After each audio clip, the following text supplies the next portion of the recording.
They say timing is everything. I should have known mine was off the moment Darren smiled too easily. It was a Monday morning, too early for false optimism. But there it was, plastered across his face like a politician before election week.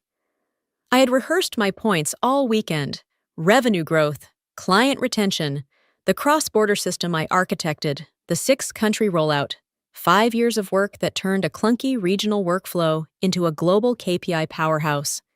And last quarter, that system helped us secure a $60 million deal. A raise wasn't a reward. It was overdue recognition. Darren had only been CEO for 3 weeks. He came in with that classic outsider energy: clean suits, sharper buzzwords, no real grasp of the legacy systems. But I gave him the benefit of the doubt. I had no reason not to. Not yet. "Thanks for coming in. Tina," he said, gesturing to the seat across from him. His office was still bare. No pictures, no personal items. Just a laptop, a whiteboard, and an untouched succulent wilting in the corner. I got straight to the point. I wanted to talk compensation. Specifically, adjusting my salary to reflect the expanded scope I've been managing. He nodded slowly. Almost too slowly. "I've reviewed your file," he began. "Your contributions are impressive, especially with the KPI system. But we're in the middle of a major organizational review. Until the structure settles, we're freezing all compensation discussions. It's not about you, it's about timing."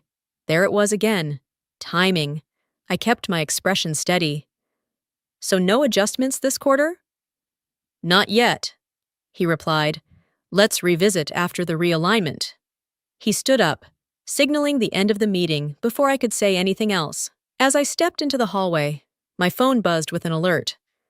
"Team Sync, updated workflow vision." Curious. I stopped by the glass board outside the analytics war room. A new KPI architecture was drawn out. Detailed. Color-coded. Freshly labeled. The core structure was mine. Every diagram. Every metric path. Except, my name wasn't anywhere. Jason's was. And that was the first time I realized this wasn't just about timing. This was the start of something else entirely. The calendar invite came at 6:12 in the morning, titled simply Realignment, 10:30 in the morning, Darren's office. No agenda, no context. Just 15 minutes blocked off, squeezed between 2 of his finance meetings. I stared at it for a moment, heart skipping in that familiar, instinctive way, when something feels wrong before your brain catches up. I arrived at 10:28 in the morning. Darren didn't look up from his laptop when I knocked. "Come in," he said, eyes still on the screen. There was no coffee offered this time, no handshake, just a sterile room and silence so thick. I had to force my breath to stay even.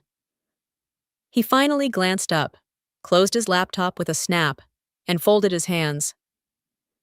"Tina, I'll get straight to it. As part of the organizational restructuring, we're shifting leadership responsibilities in the systems division."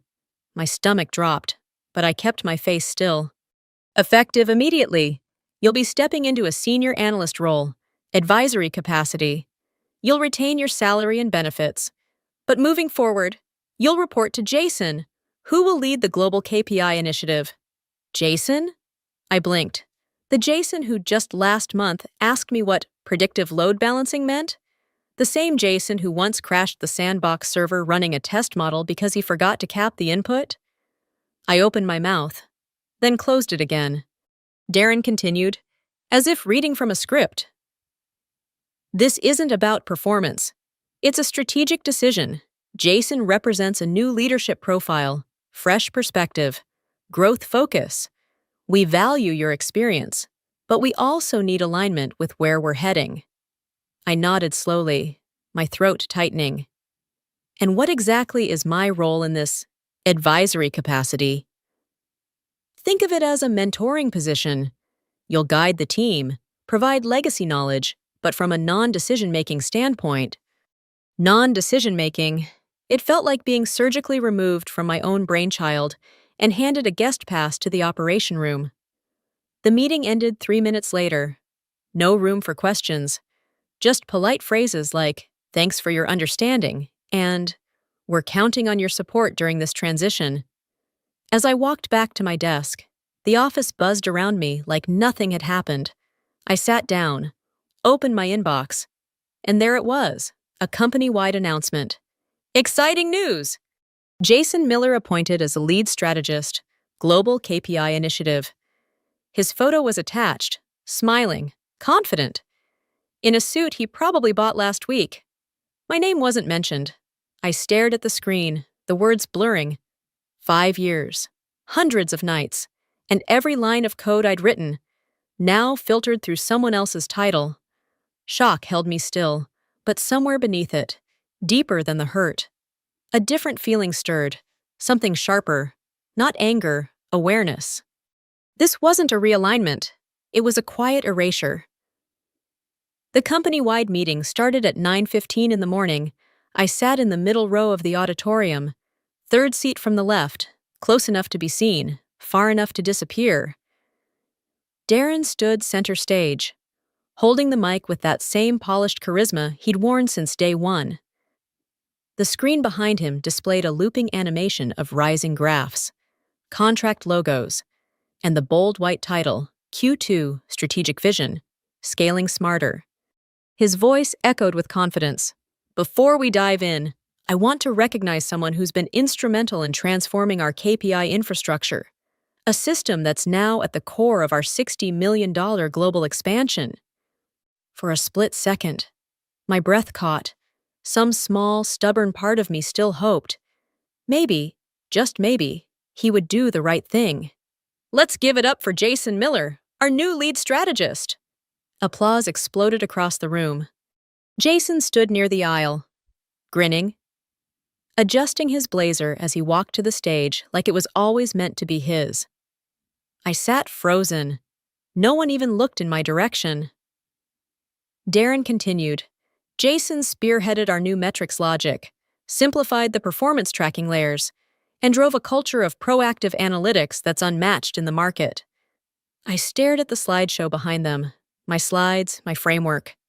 I knew every line of those charts, every color-coded index and data weight formula. I had built them in silence, nights and weekends, through testing errors, client feedback loops, and long meetings with compliance. And now, they were Jason's legacy. The clapping died down. Darren motioned to the next slide. A heat rose behind my ears when I noticed the file name in the corner of the screen. Tina KPI Arch Final PPTX. They hadn't even bothered to change the file name. I sat there, hands folded, nodding slightly as if I were a guest at someone else's party. Around me, coworkers whispered about Jason's brilliance and how fast he turned things around. My badge felt heavier than usual around my neck, like a name tag for a person who no longer existed. Later that day, around 1:50 in the afternoon, an internal email hit my inbox. Subject line, "Congratulations, Jason!" I opened it. The header image? A custom banner featuring one of my original dashboard layouts, cropped, but still unmistakably mine. No one noticed. Or maybe, no one cared. I stepped away from my desk, locked myself in an empty conference room, and sat with the lights off.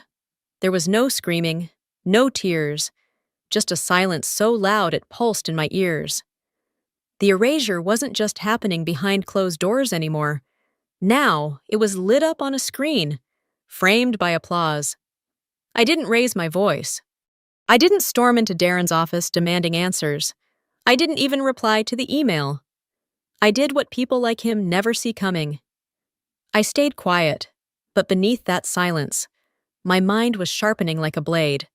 By 7:15 in the morning the next day, I was at my desk with a fresh cup of coffee and a new focus. The system. My system. I opened the back-end architecture, dug into the core layers, and traced the data flows from server to dashboard. Jason had begun implementing changes already, surface-level tweaks to naming conventions, cosmetic layout edits. But the foundation was untouched. They hadn't dared alter the bones, probably because they didn't know how. What they also didn't know, I had embedded microstructures throughout the system, tiny patches of logic meant to stabilize the load balancer, recalibrate lag time, or auto-clean redundant entries. Those structures weren't in the documentation. I had written them in the early days. Before we even had a compliance lead, they were invisible to anyone who hadn't lived inside this system like I had. As I worked, I kept my headphones in, face unreadable. Colleagues passed my desk like I wasn't there. I smiled, nodded. But behind my screen, line by line, I was reacquainting myself with every decision I'd ever made. And that's when I saw it. Buried deep in the core logic module, the engine that supported everything, the predictive model, the KPI scheduler, the risk forecast simulator. It was all still running on NutraFrame, a proprietary framework I'd licensed privately 3 years ago when the team's budget request had been denied. Back then, I had bought the license using my own funds. I needed stability and couldn't wait for red tape. No one had ever updated it. No one had ever replaced it. I opened the license panel. Owner, Tina Reyes. License type, Developer Enterprise. Status, active, auto-renews March 2026. I sat back in my chair. That framework wasn't owned by the company. It was tied to my name, my credit card, my signature. They had demoted me, erased me from the conversation, but they were still running their entire $60 million operation on a skeleton that belonged to me. I didn't say a word. Not that day, not the next. No dramatic confrontation, no threats. Just quiet revisions, shifting, isolating, preparing. Because if they thought I was out of power, they were only looking at the surface, and surface never told the full story. The real systems always run beneath it. By 8:20 in the morning, I was already in the system, headphones on, eyes steady, breath quiet. They thought I was just moving on. Jason had taken my seat. Darren had moved on to his next boardroom performance. HR had already reassigned my responsibilities into tidy bullet points. No one suspected a thing. Perfect. I wasn't angry anymore. That kind of heat is messy, unpredictable. What I felt now was cooler, surgical, precise. I knew every bone of the system, every nerve ending, and I knew exactly how to make it sing a tune so sweet. No one would notice the underlying rot. Until it was far too late. I started with the KPI weighting algorithm. Originally, I designed it to reward balance, client satisfaction, retention rate, lead conversion accuracy, healthy signals, honest growth. But under Jason's new management style, volume was king. So I leaned into it. On the surface, I rewrote the logic to inflate short-term data spikes, click volumes, report generation counts, API activity bursts. The numbers would now look phenomenal, but they'd be hollow, like cotton candy at a distance, colorful, full, and mostly air. Then I turned to the forecasting engine. The original model had been robust, pulling from 7 variables including vendor response lag, seasonal purchasing trends, logistics traffic, and failure rates. I stripped it down, 4 variables. And I introduced a slight bias in the demand curve algorithm, subtle enough that predictions still looked right, but were actually misaligned by 7 to 12%. Not a cliff, just enough drift to cause quiet chaos 2 or 3 cycles later. Next was the alert suppression. Our alert system used to be the crown jewel, smart, dynamic, responsive. It flagged anomalies before humans even noticed patterns forming. But not anymore. I disabled 3 major early warning layers, removed their triggers, replaced them with polite review pending delays. Now the system would remain calm while burning from within. Beautiful, dangerous. By 11:40 in the morning, I was in the quarterly metrics call. Jason stood at the front of the room, walking everyone through the updated dashboard. The screen glowed with color-coded bars, green across the board. Uptime, client engagement, sales velocity, it all looked perfect. Too perfect. Darren leaned back, arms folded behind his head, smiling like a man who believed he'd just won something. This is what I'm talking about. He laughed. We turned that clunky legacy mess into a high-precision profit engine. No one noticed my smile in the back row. It wasn't pride. It wasn't bitterness. It was restraint. Let them believe they'd perfected the machine. Let the green lights lull them deeper into delusion. I wasn't sabotaging. I was observing. Monitoring every variance they ignored, every metric they worshipped, every crack they mistook for polish. Because when it all came undone, and it would, I wouldn't need to raise my voice. I'd just let the data speak for itself. By 9:30 in the morning, the glass conference room was already full. People shifted in their seats, coffee in hand, murmuring with excitement. On the screen, a sleek deck of quarterly results, animated graphs dancing with green arrows and rising lines.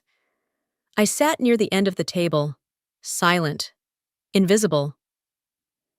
Jason stood at the front, confident, over-rehearsed. He wore a navy blue blazer that still had faint fold lines from the department store rack. He cleared his throat. "Let's, with the forecast accuracy," he said, clicking to a slide titled Precision at Scale on the screen. A bright green banner read, 98.6% forecast reliability. The room responded with a collective nod of approval. Darren smiled, arms folded behind his back like a proud professor. Investors beamed. I stared at the slide, and I felt my jaw tighten. That number was a lie, not a rounding error, not a slight mistake, an engineered illusion. The new system, with its stripped variables and weakened coefficients, wasn't capable of hitting anywhere near 90%, let alone 98.6%. The last model I'd simulated, before stepping back, had already shown a projected drift of 12%, and that was before Jason's simplifications. He didn't even seem to understand the risk factors he was ignoring. Or worse, he knew, and didn't care. Our client delivery timelines have improved by 14%, he added, clicking forward. Stockouts have dropped to an all-time low. We're ahead of market curve by 3 months. The truth? Deliveries were improving only because the alert system had been silenced. They weren't seeing the missed shipments, the delays, the mismatched invoices, because no one was listening. And stockouts? The calculation had been altered to delay recognition until 2 cycles later. It was like disabling a smoke detector, then celebrating that nothing ever caught fire. I looked around the room. Every face was nodding, approving. Darren leaned in. "Jason, these are some of the best performance metrics we've ever seen." Applause followed. Smiles, eye contact, affirmation, and I sat there, stone-faced. They were clapping for something I had built and quietly dismantled. They were praising a version of the system that no longer existed, running on algorithms designed to deceive, dressed up in the language of progress, but I said nothing. Because the longer the illusion held, the deeper the eventual fracture. And I wasn't going to stop it. I was going to document it. That evening, at 6:40 in the afternoon, I was reviewing historical trend files on my personal terminal. I tracked performance drift over the past 5 weeks, highlighting false gains and unreported gaps. As I saved the file, a notification pinged. LinkedIn. Message request from Priya Menon, Client VP, Northbridge Health. My heart skipped. I opened it. "Hi, Tina. Quick question. Are you still overseeing the KPI system? We've noticed some strange shifts in the data outputs lately. It doesn't feel like your work. Hope you're well." I stared at the screen for a long time. They noticed. Someone noticed. And in that quiet moment, my anger didn't explode. It concentrated, sharper, more focused. I didn't reply. Not yet. Because soon, the numbers would speak louder than I ever could. By 8:50 in the morning, I was standing near the back window of the operations floor, watching the city crawl to life. My inbox was quiet, my Slack notifications minimal. Jason had stopped copying me on anything. Meetings I used to lead happened without me. Status reports I once reviewed now landed directly in Darren's inbox. And yet, every metric they praised was still built on a system I had engineered. I approached Mia, a colleague I'd worked alongside for years, someone I thought still saw me. "Have you noticed the forecast models?" I asked carefully. "They're skewing heavily. I've logged at least 4 major misalignments between projected and actual delivery timelines." She glanced up from her screen. Blinking. "I mean, maybe, but it's not really your thing anymore, is it?" The words hit harder than they should have. "I'm not trying to interfere," I said. "I just think someone should—" "Tina," she interrupted gently, "I know you care. We all know you built this place, but things are moving forward. It might be time to stop holding on." I stood there for a second too long, then nodded, forcing a polite smile. "Right. Of course." By 10:20 in the morning, I returned to my desk. The company had never felt so full and so empty at once. Conversations happened around me, but not to me. People passed without eye contact. It was like I had become background noise, part of the furniture they forgot to replace. And then the email came in. Subject: urgent, order delay, Northbridge Health. I opened it. A major shipment had failed to arrive. According to the system, everything had cleared, but the client's confirmation said otherwise. Incomplete batches, outdated units, and missing documentation. The fulfillment team hadn't even flagged it, because no flags had triggered. I read the message twice. Northbridge was one of our legacy clients. High value, high volume, loyal. Until now. By 2:45 in the afternoon, word spread that Northbridge was pulling out of their upcoming renewal. It was worth close to $8 million. Jason claimed logistics hiccup. Darren called it client overreaction. But I knew better. This was the first fracture, the beginning of the unraveling, and no one wanted to admit it. In the late afternoon, a new name appeared on the calendar. Ken Albright, systems consultant. A note in the IT group chat confirmed he was an external contractor brought in to audit and optimize back-end performance. Translation: Darren had finally sensed the cracks, but was too proud to ask the person who built the foundation. I watched as Ken walked in, gray-haired, expensive laptop, polite confidence. By 4:50 in the afternoon, he was hunched over Jason's monitor, deep in code. I listened from a few desks away. "I'm trying to trace the predictive module," Ken said. "But where's the top-level logic call? This framework's got hidden references I can't map. It's like legacy stuff." Jason cut in. "She made it complicated on purpose." Ken raised an eyebrow. "Or maybe just advanced." Jason didn't answer. Neither did I, because I had already stepped out of that circle. I wasn't part of their solution or their blame. I was alone, on the outside, watching the foundation slip beneath their feet, and for the first time, I didn't try to stop it. By 7:15 in the morning, I was alone in the office, just as planned. No lights, no chatter, only the glow of my screen and the quiet. Rhythmic tapping of keys. I wore the silence like armor now. Solid, familiar, unshakable. The board meeting was scheduled for 8:30 in the morning. They'd be reviewing the quarterly systems report. The same polished, misleading set of metrics Jason had spent the week embellishing. I'd already seen the deck. It was a symphony of green graphs, sugar-coated KPIs, and milestone achievements based on a system that no longer reflected reality. But this time, the data would speak louder than the script. I opened the custom script I'd written weeks ago, buried beneath a layer of redundant system logs, triggered only when a specific configuration was loaded into the boardroom dashboard. No one else knew it was there. Not IT, not Jason, certainly not Darren. The message wasn't dramatic, just 6 lines, injected into the auto-generated executive report. Quiet, surgical, precise. I clicked run, At 8:36 in the morning, it went live. The board presentation began as usual. Jason clicked through his introduction, smiling, self-assured.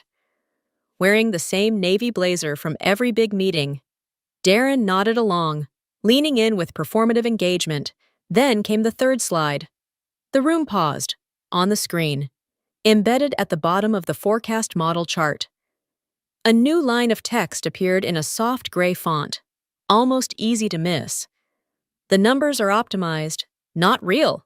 Ask who changed the core. Silence. Someone coughed. Jason stared at the screen, blinking hard. Darren leaned forward, squinting. Fingers hovered uncertainly over laptops. One of the board members, a woman in a sharp cream suit, looked up. "Is this part of the presentation?" Jason's voice cracked slightly. It must be a formatting error. We'll move past." "Hold on," another voice cut in. This time, a senior director, a man I knew only by name, Martin Cross. "Who inserted that message?" Jason stammered, flipping backward through the slides, trying to find a version without the embedded line. But the message was hard-coded. No version of the deck would escape it now. Then came the moment I'd been waiting for. Martin opened his inbox. The auto-report system had already sent the raw output to each board member.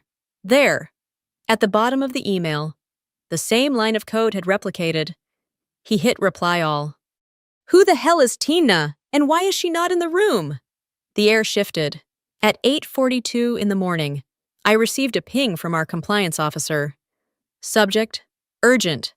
"Are you available for a brief today? System architecture integrity?" I didn't reply. Not yet. I sat back in my chair, heart steady, but every nerve taut like piano wire. It wasn't fear. It wasn't thrill. It was focus. The system hadn't crashed. It hadn't exploded. It had whispered, just loud enough to unsettle the people who mattered. For weeks, I had been erased. But this morning, I was in every room, without saying a word. By 10:30 in the morning, I was called into the 11th floor executive boardroom, a room I hadn't entered in months. The tone of the email was formal, urgent, and unmistakably cautious. "We'd appreciate your insights on the current system discrepancies, particularly regarding predictive model integrity." I walked in calmly. The way you walk into a room you already know by heart. Jason was already seated, pale and rigid. Darren paced near the projector screen, face tight with a forced half-smile. Around the long table sat members of the board, compliance, and, surprisingly, a client representative from Northbridge Health. I took the empty seat at the end of the table. No small talk, no greetings, just silence. Martin Cross, the senior board director who'd sent the now infamous "Who the hell is Tina" email, leaned forward. "Ms. Gureyas, we'd like to understand your involvement in the system's current architecture." But I opened my laptop, connected to the screen, and began. No emotion, no gloating, just facts. The predictive engine is currently producing inaccurate outputs due to altered weight configurations. The variables used in forecast modeling were reduced without adaptive compensation, which causes a margin drift that compounds over each cycle. I flipped to a chart, data overlays comparing the original model with the current altered version. The differences were undeniable. Additionally, I continued, the early warning alert system has been disabled in 3 tiers. This explains why failed shipments went undetected until client complaints surfaced. Several heads turned toward Jason. He said nothing. "Here," I said, pulling up the commit history, "is the record of each system change, who made them, and when. As you can see, the code signatures all trace back to Jason's credentials." Silence. Then came the twist. The Northbridge representative stood. "I'll keep this brief. We've worked with Tina for 5 years. Our operational success was built on her system. When the quality dropped, we knew something was wrong. Now we understand why." He turned to the board, eyes steady. "As of this morning, We've approved a transfer of our entire systems operations budget to a consulting agreement under Tina's name. She is the system. And frankly, we trust her more than we trust whatever this company has become. The room froze. Darren blinked like he hadn't heard correctly. Jason finally opened his mouth, only to close it again. I didn't smile. I didn't flinch. I just gathered my laptop, stood up, and said, "I'll forward documentation to compliance. Everything else is already in the logs." Then I walked out, leaving a silence far louder than any speech I could have given, because sometimes the most satisfying victory isn't the speech, it's letting the truth speak for you. By 8:20 in the morning, I packed the last of my things into a small gray tote. No ceremony, no announcements, just quiet hands folding a jacket and unplugging a charger. My nameplate was gone from the desk. No one had bothered to replace it. I didn't mind. The elevator ride down from the 11th floor felt slower than usual. Or maybe I just noticed it more, for the first time in months. I wasn't in a rush. The silence didn't press against me anymore. It held me like calm water. As I crossed the lobby, a familiar voice broke through the background noise. "You're not even going to say goodbye?" I turned. It was Sarah, from finance. She smiled, a little awkward, like someone seeing a ghost. She walked beside me toward the doors, eyes scanning the space as if to make sure no one else was listening. "You don't need to explain anything," she said softly. "Just for what it's worth, everyone saw what happened. Maybe not out loud, but we saw it." I didn't answer, just nodded as I pushed open the glass doors. Another voice came from behind. "Ko kom contratu, hitong naite koroi." It was Henry, Junior Dev, one of the few who still ran reports the old way. He didn't wait for a reaction, just slipped past and disappeared into the revolving doors. I stepped outside. The spring air was crisp, fresh in a way I hadn't felt in months. I pulled out my phone, tapped open the email I'd starred the night before. Subject: Offer confirmation. Principal Systems, Architect Northbridge had doubled my old salary. Full technical autonomy. No Darren, no Jason, just clean code, honest work, and a team that respected the architecture enough to let it breathe. As I scrolled, another email caught my eye, an old one still sitting in the archive. Subject: Realignment of roles. I smiled. For a long time. I thought that meeting had ended me. Now. I saw it for what it was. Not a demotion. A redirection. I didn't lose. I just realigned, higher. And this time, on my own terms.